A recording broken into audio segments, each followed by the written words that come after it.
Have you been to New York? When are you coming here? It was supposed to be 2 weeks ago, but things happen, life, Apparently I wasn't supposed to go then. Life happens. Cars happen. They do. That's perfect. All right, welcome everybody. So that's the perfect kind of introduction we've got going here. Let's see, I'll just make sure that, okay. So that's perfect introduction. Life is happening. It's happening. This is what's happening. And this is all that's happening. This is it. Everything else that's not this is a story. And even this can be a story, because the story is that you're telling yourself something about this that's happening right now. And so what we're going to be sharing, this is just a sharing here. There's no right, there's no wrong. There's just, I don't know, just, I was going to say investigation. It's not investigation. That's definitely not the word. But it is a sharing of something that seems to be happening, And is it really happening? There's only this. There is only this, right? So there is no no and there's no yes. There is no big, there's no small, there is no before, there's no after, there's no tall, there's no short, there's only this. And this is what is happening. This is all that's going on. This is it. But what happens is the separated self wants to make a story about everything that's going on. It's like I always say, the famous Shakespeare line that says, nothing is either good or bad, but thinking makes it so. Thinking makes it so. And even Shakespeare says, of course, that we are all merely players. And that is all we are, is merely players. That's not the truth of who we are. There is no real you here. The only thing that you believe is you is a is a whole bunch of stories that you've put together to create this thing called Max, or this thing called Tiffany or Sue or Christine or anybody here. It's just a whole bunch of stories that have been set to some kind of meaning, and that meaning is either what? Good or bad. In general, it's painful or it's joyful. It feels good or it feels like shit, whatever it happens to be. And those are the things that we create, that have been created by the separated self to tell you that you have some kind of meaning, that this character that has been created, it's exactly like when you're writing a play or you watch a play. Meryl Streep is not Sophie, although Sophie was a real woman, but Meryl Streep is not Sophie, or whatever it happens to be. Meryl Streep is Meryl Streep. There's a story around this character named Sophie. What happens in the separated state is that we believe we are the character in the story, but there is no one really there. There's really no one there, actually.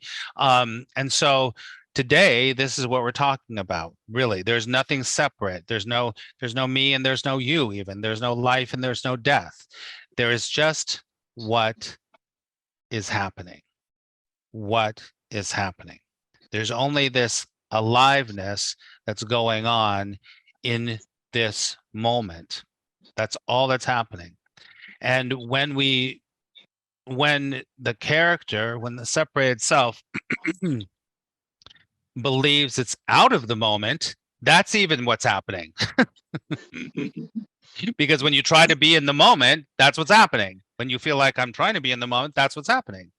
So it's very, very, it's like a wisp of something that you might understand here. You might understand it. You might feel it. You might be completely, boggled by what we're talking about here.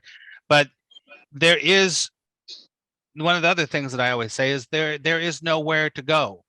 There's nothing to be. There's nothing to do. There is only what's happening. That is it.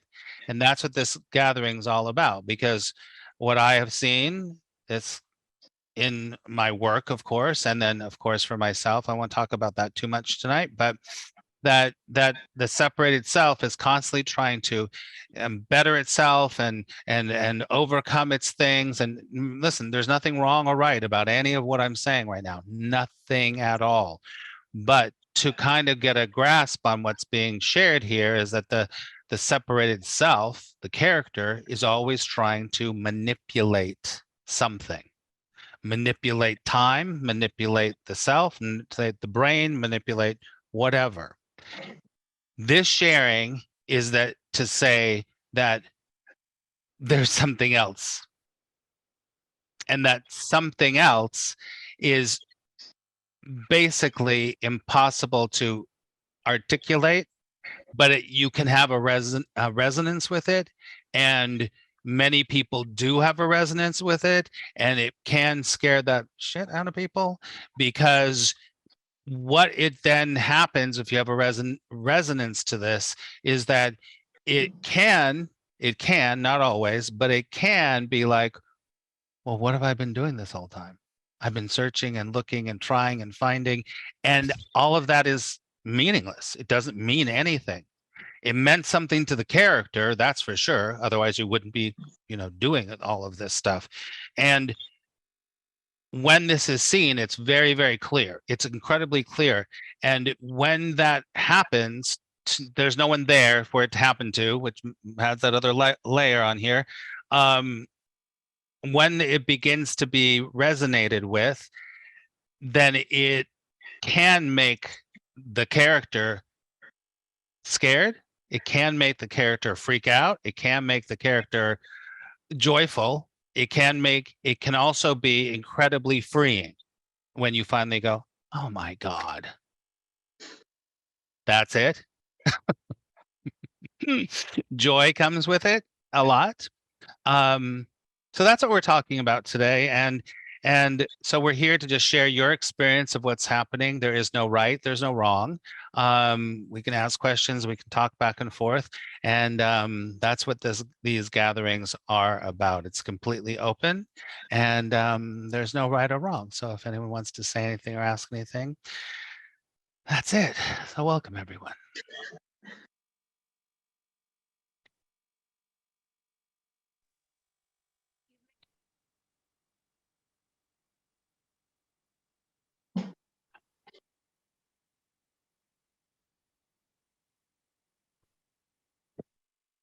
Hi, Max.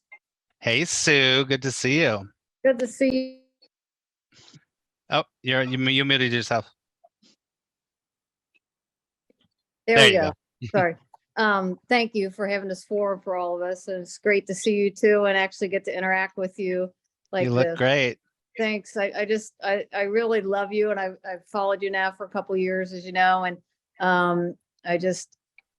I've gone through the search and gone from one person to the next, and Insight Timer and this one and that guru and Course in Miracles and all of it. And I've landed with you, almost solely, and just, you really resonate with me and speak to me. And it's been really interesting to kind of see your evolution too, and the things that we talk about now. And I sometimes think the character is getting a little bit closer to these things. And something that I get hung up on is, and you might be able to help me with this or speak to this from your experience, is just, I still find myself praying. Mm-hmm. And yet I know that is just seeking outside of myself. I'm praying to a spirit or Mother Earth or source or universal energy or universal love, and which I know exists because that's what we are, universal love. So I confuse myself, like, am I talking to myself? And I get confused, but I still hang on to prayer. And I don't know if you ever got hung up on that or not. So I'm just sharing that's where I kind of am right now. No, thank you for sharing. And I think it's really interesting. And first of all, my first intuition to say, and most people don't like this, but praying is happening. So praying is that's what's happening. So that's okay. Remember, there's nothing right and there's nothing wrong, right? So the kind of the I don't want to put words in your mouth, but you bringing up this question, there seems to be a feeling like maybe that's a wrong thing. Mm-hmm. Is it wrong? It's a confusing thing to me. Confusing thing. Yeah, okay. It's confusing. It makes me think. It just makes me question. Well, who am I praying to here? And am I looking outside myself, or I already am this? So but yet it still offers me some kind of a hope of some kind that there's somebody that's going to come and fix me or solve my problem or whatever. That's it. Right. That's it. And you're connected with the separated self, the Yeah. character. The truth isn't praying because the truth doesn't need anything, right? The truth is just the truth. The separated character feels like it needs something. It always has a hole in it, that something needs to be filled somehow. Something needs to happen. Basically the separated self only prays when it feels like it needs some kind of a control. Mm-hmm. Is that right? For me, that's very true. Yeah. Yeah. Right. So what I would say is just notice that. Just notice it. That's all. There's nothing wrong or right about it, but just notice it. It's like, oh, the separated self is now like when the Course in Miracles would say that the ego's edict is seek but never find. Mm-hmm. So that praying is coming from that ego place.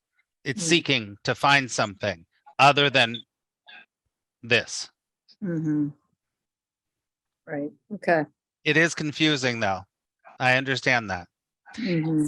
Because immediately it sets up this situation where there is a you and there's a something else. Even if it's inside, there's something else. Like I was saying that you might have been in that live the other day, and someone was saying, well, maybe it was you. Well, then how is God outside of yourself? Yeah. Well, it's something separate than you. Right. That was me. That was you. Yeah. Yeah. So Of course it was. this helps a little further explanation. So along those same lines. Yes. Yeah. Right. So even when you're searching, where you're praying to God, that's, even if it's inside, it's something separate. In the Course in Miracles, it would say what the Course in Miracles is trying to teach people it's best to do is to realize the atonement, which is the at-one-ment. There is nowhere where you end and God begins. There's nowhere God ends and you begin. It's all the same thing. Okay. Thank you. You're welcome. And it can be confusing because the ego, the separated self,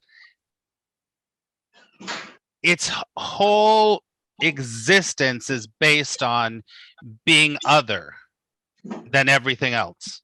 Mm-hmm. That's what its whole existence is based on. And that existence is false. There isn't even a thing happening over here. Yeah. Yeah. Okay. Thanks. You're welcome.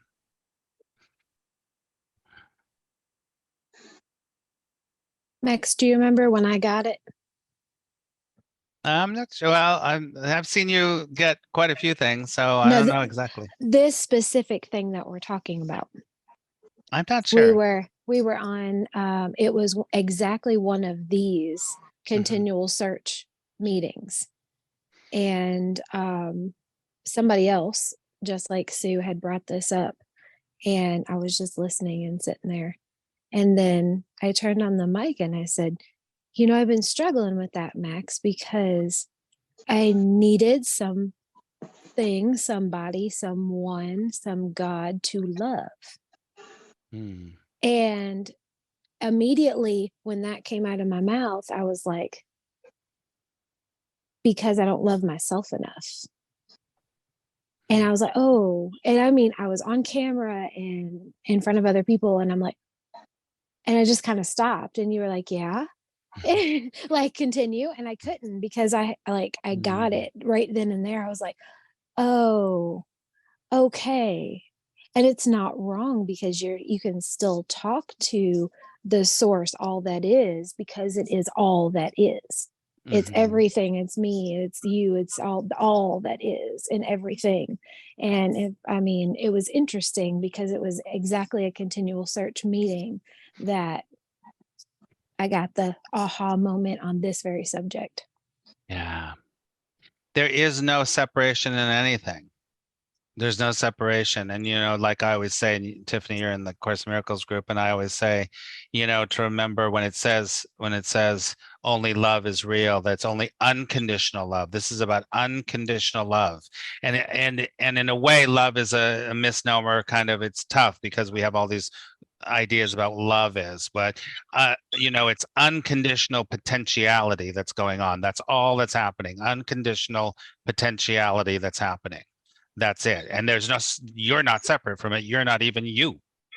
There's not even a you there, because you're just pure potential. There is no you. So I don't want to say that. Yeah. Mm-hmm. And Monday And night, you didn't get it because you can't get it. Right. Anyway, go ahead. Sorry. Monday night, one of my students was over here, and we were talking, and they were talking about praying, and they were doing the begging thing. Oh, I just need to know. Please help me out, God. I just need to know, God, please help me out. And I looked at her and I said, do you think that Carly, my daughter, Carly has to pray or ask me to make breakfast in the morning? And she was like, what? And I said, do you think she has to ask me to make her breakfast in the morning? She's like, well, no. And I said, right, because she knows I'm going to make breakfast for her. She doesn't have to sit there and ask and all that. And now there's nothing wrong with asking. If you want to ask, cool. But it's just as long as you don't feel like it's necessary. And she was like, oh, it was nice. It was really nice. I love that. So much of what we talk about here is the whole, it's not exactly this, but this go with the flow, be in the flow, the flow. And the flow is all that's happening. You can't not be in the flow, right? But then we separate ourselves and go, oh God, get me in the flow. Oh God, get me in the flow. It's like, no, you're in the flow. You're already in the flow. What you being sad and wanting to be happy is the flow. But we're like, no. The separate itself is like, sad, no. Happy, good. Happy is flow. Sad is over here. It's all the same thing. So much of it comes back to that Shakespeare line and the second lesson in the Course in Miracles. I'm giving everything the meaning it has for me. Mm-hmm. I mean, that's where diaries come from. When people sit down and start writing diaries, it's the exact same thing. It's a prayer, it's a word to yourself, it's a thought of the day, it's a whole situation. You can give whatever label to it you want. Mm-hmm.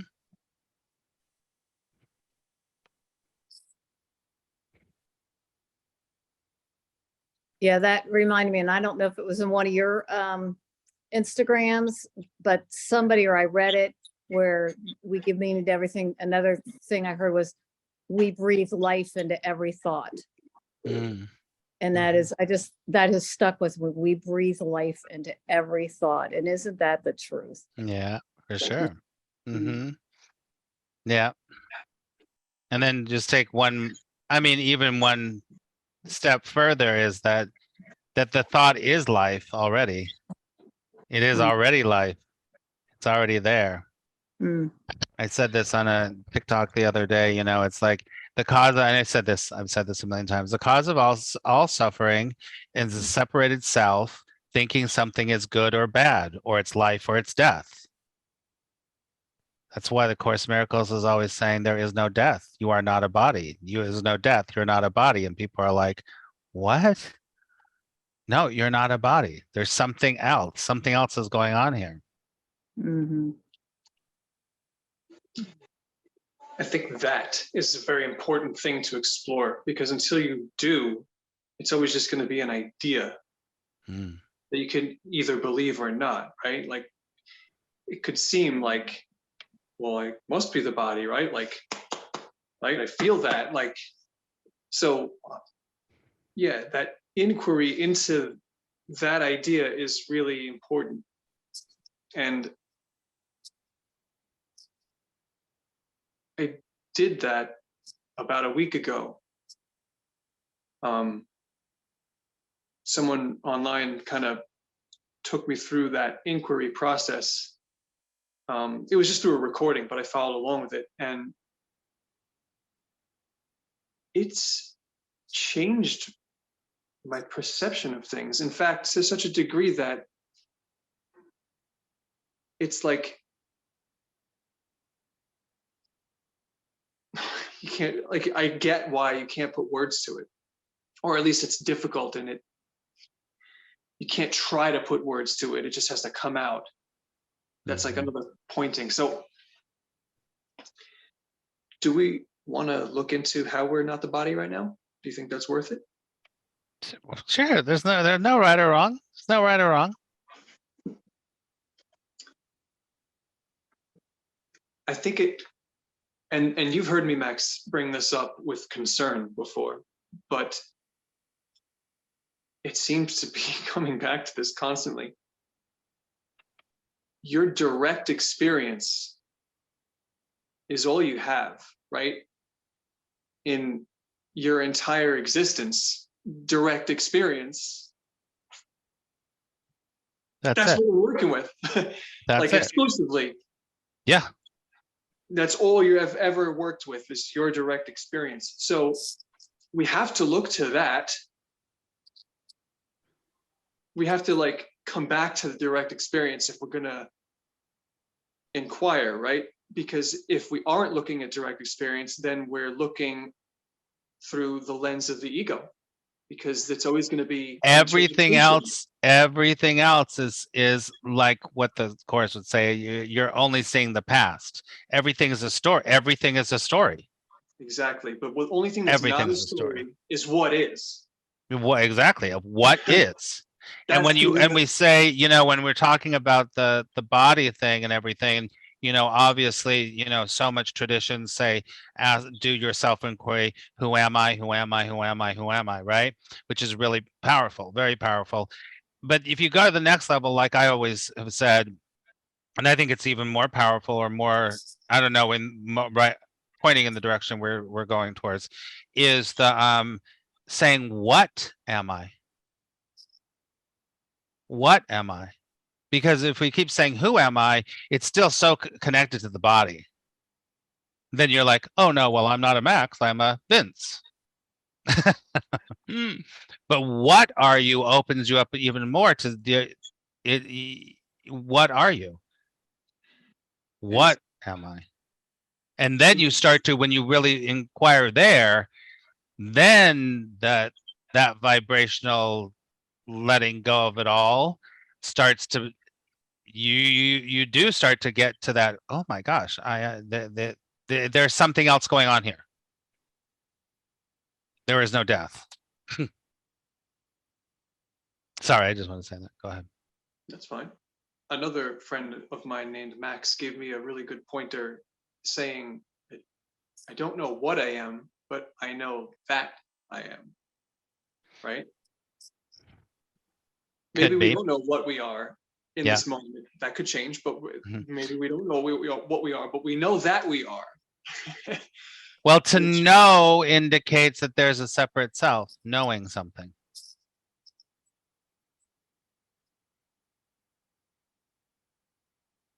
I don't follow. Can you repeat that? There's got to be someone to know.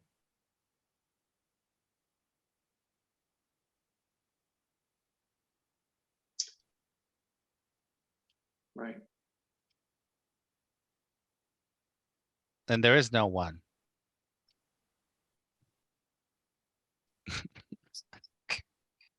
It's so funny to me. When we go, I know. You're like, okay. That's a separated character knowing something. Yes, because whatever idea or thought that is always like an idea or thought or an assumption about what is. That's right. But it's not the direct experience. The direct experience, exactly. The direct experience can't even be articulated at all, because then then it's the being trying to explain the direct experience. Right. Exactly. Exactly.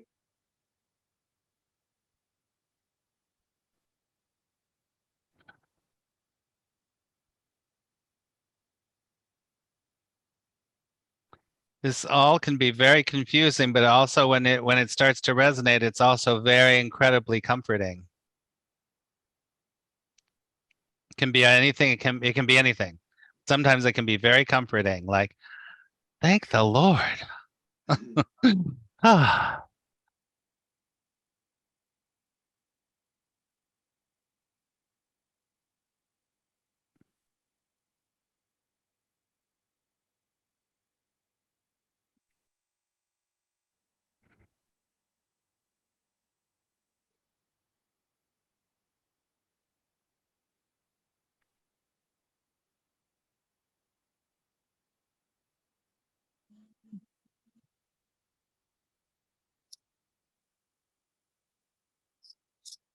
So what I see a lot is a lot of people, and just when observing what's going on, is that, all the characters are always their own worst enemy, right? They're always their own worst enemy because they're trying to figure out what needs to happen or what needs to be fixed or how to get there.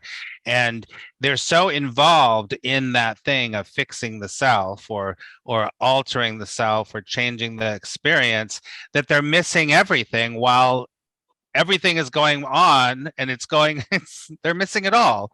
And I just think to myself, a lot of times I'm just like, oh, it's so sad. I mean, whatever. I have a feeling of sadness sometimes when I watch people working and trying and I'm like, yep. Okay. There's a sadness happens. And I just go, oh, that's so sad. But at the same time, that's right too. Nothing's right or wrong. That's what's happening.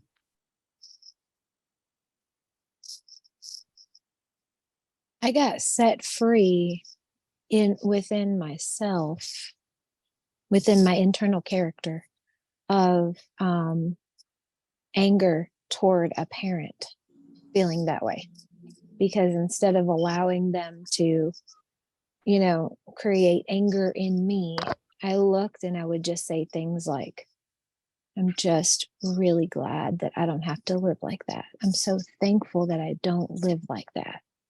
And it's pity, but it's pity, but not in a, oh, you're so pitiful kind of a way. It's like, oh, and it does bring up a sadness, but it brought up a freedom for me from anger instead, almost like a replacement that felt better. That's like when in the Course and in the Bible, when Jesus says, forgive them for they do not know. It's not I'm better than them. It's just okay, that's what's going on there. Forgive them for they don't know. And that's okay. And it's great. I want to finish your statement because the word is forgive them for they know not what they do. Know not what they do. And I love that because people really don't know what they do. They don't know what they create. And sometimes they do, but it seems to be, we were talking about this the other day, and I said, the majority of people that are feeling physical misery, they don't enjoy it. It's not something that they enjoy or take pleasure in. Some people could take pleasure in hurting another person, but the living in the misery part, they usually don't take pleasure in, and they just don't know what to do about it, or they don't know how to do anything about it. They've kind of accepted kind of a victim mentality of this is just the way it is.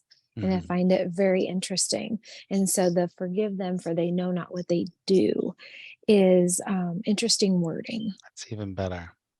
It's even better, actually, because that implies that they know not what they do, implies the whole thing of the character is asleep. The character is just running its script. It has almost nothing in to do with innocence, like a child. Like who would be mad at a child that doesn't know what they're doing? It's that almost right. the same thing, right? It's almost the same thing. Yeah. But you do see parents that get really angry at little children for not acting like adults, like they're children. That's what they do. Experienced that this week. You know, it's the same idea. Been a lot of heartache in this house because of that right there. Oh, This week. Can I ask you both a question while we're on this topic then? Maybe both of you. Course in Miracles, and I have needed clarification on this. When they talk about forgiveness, they make it clear that they're not talking about pardoning someone from their actions. That's not what forgiveness meaning. It's more or less seeing that person not really as the character they present to be, that is more the forgiveness part. Am I wrong in that, or can you elaborate? That's part of it in the Course of Miracles, and also the other part is nothing really happened because it happened in the illusion. Yeah. So you have to let it go because it didn't really happen. It happened in the illusion. This world is an illusion, just like what we're talking about here. It's all a story. It's just a story. It didn't really happen in truth, in the big picture, right? And so also the whole idea of what I always say about the forgiveness, what the Buddha says about forgiveness, and this is what the Course basically says, is letting go of the thought that they should have been any different than what they are. Okay.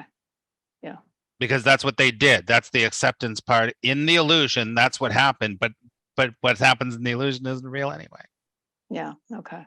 So if they murder someone, coming back to what we talked about before, they murder someone, then we talked about we're not a body and there is no death. Yeah. But we decided that their behavior was wrong. Yes, because we gave that meaning. Yeah. Mm-hmm. And also too, whether or not we like to admit it, I'm real big on admitting things that most people don't want to admit, and it is really a part of the ego, because the fact that it has created anger feelings, you're already insisting that you're right about something. Either the situation, the person, the whatever. You're right, they're wrong, the situation is wrong. God is wrong for allowing it to happen. The universe is wrong for allowing it to create and allowing it to be. Something, somewhere, some situation is wrong, and we've decided it because we're right. Yeah, because we're right. Mm-hmm. And then what does the Course say? Do you want to be right or do you want to be peaceful? Mm-hmm. And you can choose whatever you want. But just know both of those choices, even though there isn't any choice, but but both of those choices do in the illusion have an effect. And on my ego day, I want both. I want to be right and peaceful. Dang it. Yeah, exactly. I want to be peacefully right. Right. Mm-hmm. Yeah. That's great perspective for both. Thanks so much. Sure, Sue. Thank you.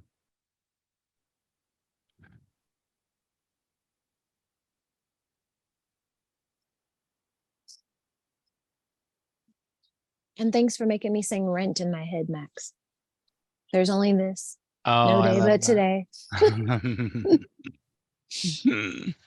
You like this, Tiffany? My friend's here from California with her daughter, and I just brought them. They're seeing Sweeney Todd right now. Yes. Yeah. I lived through you with all these Broadway shows, Max. I'm telling you. I know. I want to go see it. I love it. Oh, I love it. Yeah, it's supposed to be incredible. This new production. It's Really? sold out the first month and a half or something. Whoa! Wow. Josh Groban. Yeah. Yeah. Vince, were you going to say something? No, that just, I was confused because I saw something on Facebook with Josh Groban. I'm like, wasn't that Johnny Depp? I didn't know what that was about. Johnny Depp was in the movie. I didn't realize there was a play. Yeah. Oh, the play is incredible. It's one of the greatest musicals ever. So great. Dark, dark, dark. And funny. You should try one of those meat pies. Yeah, right? I love it. Beautiful musical.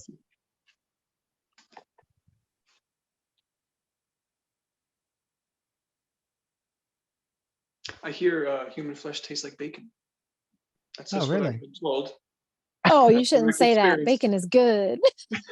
You just ruined bacon for us. Did Jeffrey Dahmer say that? No, someone at work mentioned it, and don't ask me how they knew it. I hope it Okay. wasn't their direct experience. Oh God. Jeez. And we Well, digress. and that is exactly what it is. Whatever. Flesh is like bacon. Okay. Mm. You're funny.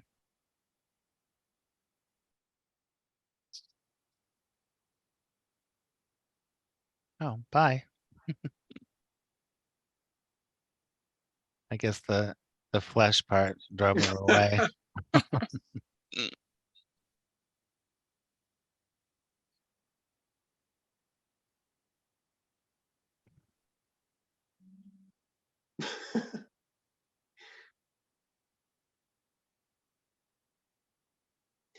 Yeah, we tend the separated self tends to make a lot of assumptions, right? Mm-hmm. Or about just about everything. Like that's its job. Mm-hmm. Its job is to assume. That's a great way to put it.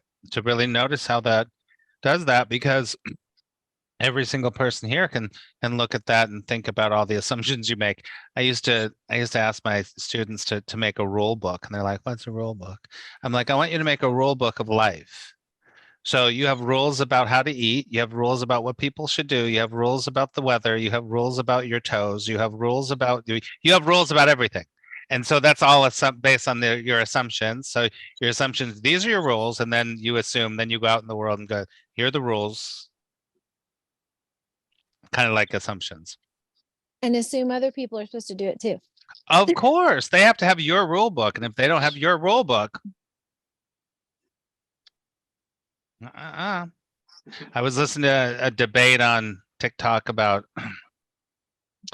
LGBTQ issues, whatever, and this guy from Africa was like, well, it is unnatural that men should not be with men, and us in Africa, we believe that shouldn't be happening because that's not supposed to happen, and that's not supposed to happen, and this is not supposed to happen, and everything. It was just so interesting because that's what is done there. That's a rule. That's a rule. And you think, Forgive well, them. They know not what they say. that's right. Okay.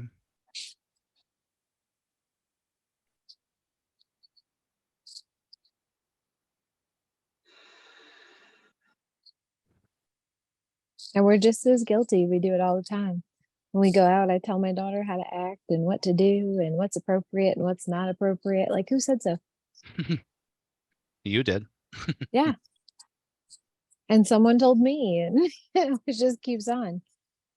Yeah, and social media tells you, and then the commercials tell you, and then the politicians tell you, and then your mother tells you, and then the grocery store guy tells you. And they all tell you different things. So no Of matter which one you course. pick, one is Amazing. wrong. We're all Yeah. not totally psychotic. It is. I mean, my character really comes out when we get into political issues. It just really does. Yeah, for sure. I mean, I get so attached to my stance and my beliefs and think, well, how can an otherwise normal, intelligent person really believe these things, And you're right, it just is. And it doesn't mean we don't get involved. It doesn't mean we don't protest. It doesn't mean any of that. But I'm learning the distinction, I think, a little bit more through you. Yeah. Yeah, that's a big one. And because it's Yeah. always been, my character went through a whole thing about that for sure. Definitely.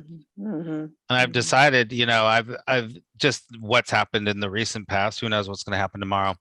But really, in the recent past, there's a lot of things that are important to this character, even though it's like I don't even have a relationship with this character very much anymore, but it doesn't matter. That I've decided I will share lots of stuff, but I'm not going to talk about it. Because that's not my job is not that. But I do feel like my job could be here, listen to this, watch this, and check this out. Then the character feels like it's doing something. Yes, yes, yes. Right. But and I mean, the feeling, feelings are happening. So if you have a feeling, then you have a feeling. You feel the injustice. You feel compassionate for people. You feel that's what's happening. That's okay. There's nothing's right or wrong. Right. Yeah. Right.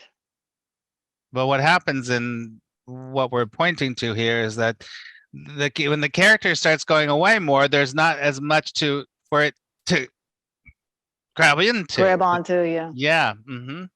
Yeah. You mean we don't have to save anybody? What? Yeah. Mm-hmm. I remember one of the very first things that I first started working with the Course in Miracles 40 years ago. This really great teacher, he was really awesome. And he used to say that all the time. He's like, the Course in Miracles would say, you're not here to save the world. You're not here to save the world. You're not here to save the world. Would say it over and over and over and over. And it takes a while. And then all of a sudden you're like, oh yeah, I'm trying to save the world. Oh, my ego thinks it can save the world. It can't save the world because first of all, there is no world to save. What you think is the world is a whole bunch of stories and illusions. That's all it is.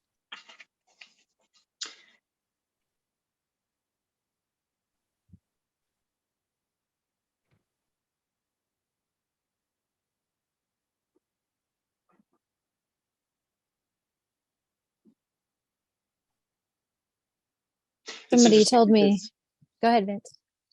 It's interesting because at the very end of the manual for teachers, there's like a little poem / prayer kind of thing. Mm-hmm. And the first 2 lines are, and now in all your doings be you blessed. God turns to you for help to save the world. So which one is it? What is it? That's so interesting.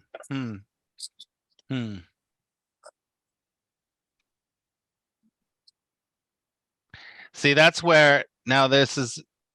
I'll say something personal. So this is where there are things in the Course that, for me now, for this character, what's happened, that there's things that will like that will go, what? Whereas before I'd be like, oh yeah. There's things every once in a while that go, but it's not right or wrong. It's not right or wrong. It just comes from an interpretation, right? Because you could interpret that as, well, You could. You save the world by just being yourself without like this new informed self, or I gotta reword this, right? I know. So we've operated from a false premise all along, and to now operate from a healed premise or an atoned stance is saving the world, because you're a present presence. Yeah, you're present now, right? You're aware of what is, and you're not part of the problem anymore, the ego thought system problem, and projecting that. I agree with that, for sure. So maybe you don't go out and like, and go to Africa and get everyone to become Christians. Hey, you laugh, but I was trying to save folks. I know. Like, I got some people I got to save because they got to get to heaven with me, and we got to keep them out of hell and all that kind of stuff. And there's a big difference between the 2 different savings of the world that Vince is referring to. I've lived in now both, and they're both, of course, illusions, but one illusion is stressful and difficult and a lot of work. It's exhausting to try to save the world. It's a big work. It's a big illusional world that we have made up. And then to come along, and now I feel like one character, like Max's character, has saved this character from a lot of anguish and, a lot of stress and things by just like, hey, it ain't real anyway. Why are you worried about it? Well, gee, why was I have no idea, because somebody told me to when I was like 8, and and I listened, and it's interesting because it is too complete. It's intention, It is, of it's course. things of that nature. No doubt. No doubt. It's a whole other thing. And that whole idea, how the separated self comes from that I'm right, everyone's got to be on my thing. Well, that's because I'm special. Yeah, of course. There's a whole chapter on that if you guys don't know. Me and Max kind of have a joke about it. I do. I used to think I was real special. And then apparently so does the rest of the illusionary characters.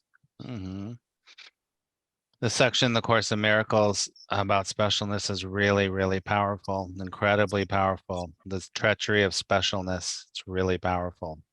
So I have good. every paragraph highlighted in that. I know, the whole thing.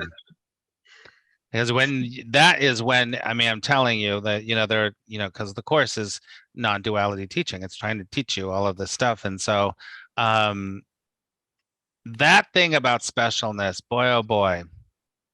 And specialness, not just good, but bad. I'm special because I'm not as good as other people. I'm special because I'm better. I'm special. And then you project that out. They're not special enough, and they're more special, and I'm special. Where do I fit into the special thing? Boy, oh boy, when you start to really get that and look around the world, whoa, it's everywhere. It's everywhere in the illusion. Everywhere in the illusion. People's feelings are getting hurt all the time and assuming because of the special thing. It's intense. That ego loves that special thing. For sure.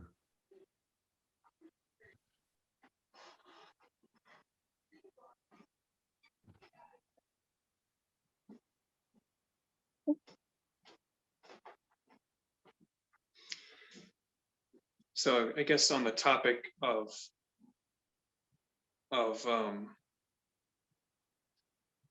experience versus like interpretation of experience, right? I just wanted to read a quick line from the introduction of the clarification of terms. I read it today and I just was like, man, it's just pretty obvious what it's saying right here, which I probably wouldn't have realized if this were like even a couple of months ago or even a couple of weeks ago. It's saying the ego will demand many answers, yet there is no answer, only an experience. Seek only this, and do not let theology delay you. Ooh, that's good. Because, I mean, what is all of this but intellectual, right? Pointings. That's all pointing towards it, but it's not it. Right. And so lesson 189, where it's like, forget this world, forget this course, and come with holy empty hands unto your God. That doesn't mean disappear. It just means come back to the presence. Let go of the stories. Yes, just be without all of that on top of it. That reminds me of that other lesson, my favorite lesson, one of my favorite lessons. I forgive the world for all I thought it was. I love that. That's like an emergency lesson. It's powerful. That's powerful. That's very powerful. I have on my thing, it says the emergency lesson, because I'm telling you, once you read that, you'll be like, oh, shit. Let it go. Let it go. But there's no one to let it go. And then it's interesting because after that, like if you go in, in another step to that, then this character had a tad bit of an issue with letting everything go, because what type of person would let child molestation go? Oh, of course. Just something bad, something like real bad, something that was real bad. Who would let go of the shooter that killed these children? Of course. How can that be okay? And it's like, I'm not even saying it's okay. Stop. Now I'm even judging myself over somebody else's actions. Like it never stops. It just keeps going. And so I'm like, I gotta let everything go. Like everything. Everything. I don't know about everything. Maybe That's there's everything. just, Yeah, for sure. and the separated self wants to make sure that it's going to have control one way or the other. You can let 99.9% go, but that one, no. Yeah. It reminds me of I've been listening to all these TikTok debates. They're so funny to me, and people are so it's just hilarious to me. But the whole one's about I'm an agnostic or I'm an atheist, prove to me God, whatever happens to be. So many of the times the people that are on these that are trying to prove that God exists, they'll always come back to the person and go, well, how do you know how to be a moral person? I'm like, wow, it blows my mind. You need a book to tell you how to be a moral person? You just don't know how to be a moral person. You just don't know that that's right. And this comes back to like what I was thinking about with child molestation or murder or whatever. You would be like, don't do that. You naturally would. You don't need a book to tell you that's bad. You know what I mean? It's very interesting. Yep. If it feels bad to a child, there's a reason. Yeah. Children, they're not yet taught. So even children, like 2-year-olds, will look and go, yeah, of course. Right. It's just fascinating how the characters, but this comes back to what I have trust.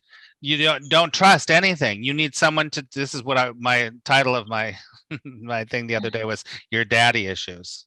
These are your daddy issues. You need your daddy to rescue you. You need something to rescue you. You don't trust that you have enough already going on here. You don't need someone to tell you what's right and what's wrong and how to behave and what to do and how to do it. But people are so lost that they're like, what am I going to do without a book to tell me to not kill someone?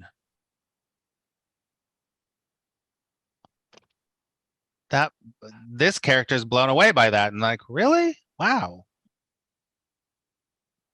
I feel like 99.9% of people or 99.5% of humans walking around kind of intuitively know I probably shouldn't kill somebody.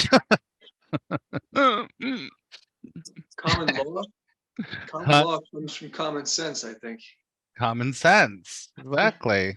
And you know what? That just reminds me of what we're talking about here is very common sense, actually. It's actually super simple and common sense. Super simple and common sense. Everything else that you're thinking about is a story. The only thing that's happening is right now. Everything in the future is based on your past. It's not even happening. This is all that's going on. This is the flow. Nowhere else. This is the only thing that's happening. It's very common sense. Unless you go, but I really wish my mother didn't do that. But they're holding funerals for kindergartners. I mean, for, elementary school children right now. So sadness happens. Not in my house. I mean, right. Yeah, they are. But listen, and the other part about this is that some people can look at what we're talking about and it's like coldness or whatever. No, because if sadness comes up, that's what's happening. Mm-hmm. That's okay. And this isn't like I've said before, a lot of people are like, this is nihilism. This is not nihilism because nihilism is definitely negatory. It's almost always bad. It's like life has no meaning. It's horrible. You're going to suffer, blah, blah, blah. It's much more on the existential side, actually. But what this is pointing to is that if there's sadness, there's sadness. If there's joy, there's joy. If there's good things happening, that seems to be really hurtful to the people around them. And I haven't lived with someone personally. That's just my observance of what's happening over there with the nihilism. It looks like it really hurts the people around them, where this mentality and my character's experience creates more peace with the people around me. Mm-hmm. And that may just because I want it to. But you see what I'm saying? Like, there seems to be a very, very negative feeling toward that. Yeah, for sure. Well, the whole separated world, the illusion of the separated world is all trying to make everything the way that it wants it to be. So you can't be like that. You have to be a certain way. And but if you're too much like that, then you're whatever. Mhm. You can never, ever, ever, ever fit. It will never work. And everyone's running around going, how can I be accepted? How can I do it right? How can I give it up? Because it's never going to be right. Or it already is. That's right. That's right.